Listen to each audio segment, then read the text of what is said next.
สบายดีสบายดีสบายดีอาจารย์เพลงแล้วก็ผู้เสียงดีทั้งหลายเนาะมากับเพลงกันผู้เฒ่ารุ่นใหม่ผู้เฒ่าออนไลน์เนาะมาฟังนำกันเลยเด้อผู้เฒ่ารุ่นใหม่ลิ้นออนไลน์บ่คือแต่หลังโพสต์ลง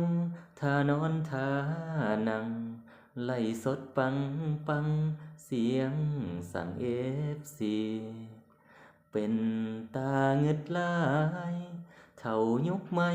ออนไลน์ 5G บ่คือเป็นสาวตะกี้ออนไลน์ดีปานสาวขึ้นใหม่ไปนา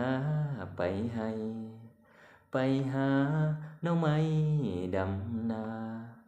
โฟดจนว่าเครื่องมันซา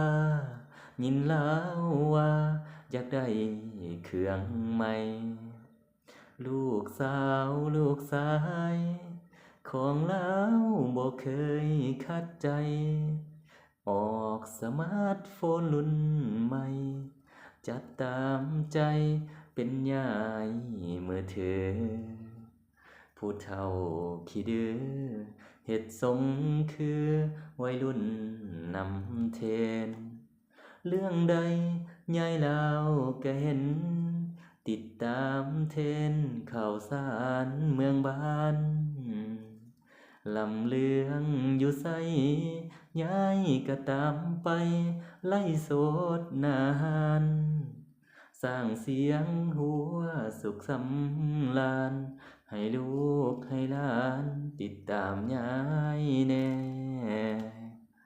บ่ได้แท้ขาดอ่อนแอยายอยู่บ่ไหวมื้อใดบ่ได้ออนไลน์เน็ตสาลายยายลาวกระจมแคปช็อปแคปชั่นบางวันมีฮอดคำคมออนไลน์ไปตามสายลมให้ลูกหลานชมผู้เฒ่ารุ่นใหม่ประมาณนี้เด้อผู้เฒ่ารุ่นใหม่หรือว่าผู้เฒ่าออนไลน์เนาะบ่ได้แต่งเสียไผเด้ออย่าดราม่าเด้อเนาะขอบใจหลายๆ